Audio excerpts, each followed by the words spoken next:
बिहार में लाखों करोड़ों का शराब जो बिक रहा है, अगर सरकार को रेवेन्यू लेना होता तो अरबों खरबों में ये रेवेन्यू अब तक सरकारी खजाने में जमा हो चुका होता और उस पैसे से बिहार का जो गांव है, शहर को छोड़ दीजिए, अगर गांव में खर्च किया जाता तो कई गांव आज इतना विकसित हो चुका होता कि वो गांव शहर को भी पीछे छोड़ दिया होता। लेकिन इस पे काम करने की इच्छा शक्ति होनी चाहिए। अब चंडीगढ़ से चलकर दरभंगा जो शराब पहुंचाया जा रहा था, कमाल है भैया।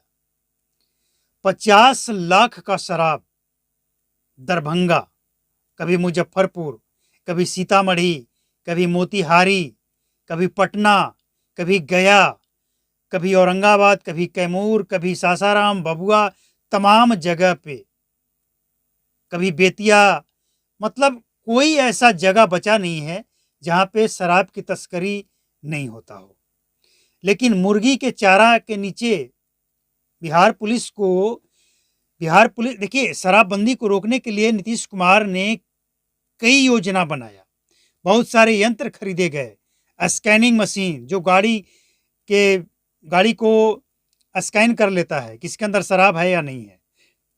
तो उससे बचने के लिए मुर्गी चारा के अंदर, भूसा के अंदर, चावल के अंदर, दवाई के अंदर, कपड़ा के अंदर, मतलब क्या तरीका नहीं अपनाया गया है। टैंकर के अंदर तहखाना बनाकर, ईंट भट्ठा से जो गाड़ी चलता है, ट्रैक्टर ईंट लेकर, उसमें तहखाना बनाकर, मतलब तरह तरह के तरीके अपनाए जाते हैं।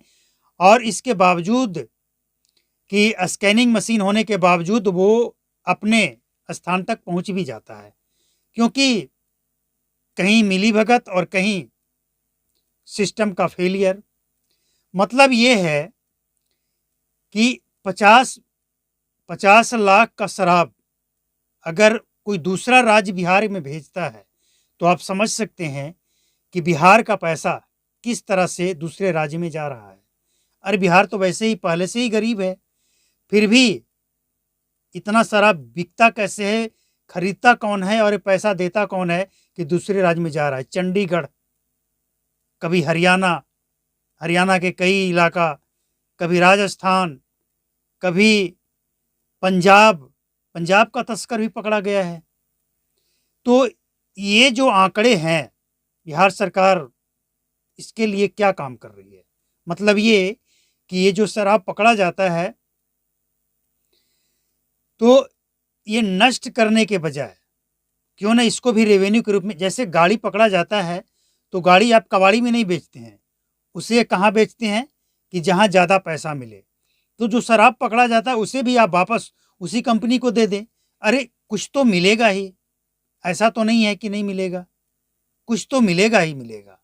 नष्ट करने से तो और आपको संसाधन लगाना पड़ता है और पैसे खर्च करना पड़ता है। और जो शराब पकड़कर थाना में रखा जाता है, आधा शराब तो वहीं से गायब होने की भी सूचना मिलती है। मतलब दरभंगा में जो शराब 50 लाख का पकड़ा गया, हो सकता है दूसरे दिन पता लगे कि 50 लाख का ये नहीं था, 10 लाख का था, 40 लाख का शराब गायब हो गया। तो ये सब नौटंकी करने की क्या जरूरत है? जो सच्चाई है सो है, स्वीकार कर लीजिए इसको। और ये दरभंगा और कहीं एक जगह की बात नहीं है, एक जगह की घटना नहीं है, पूरे बिहार की वही स्थिति है और इससे इनकार कोई कर नहीं सकता है।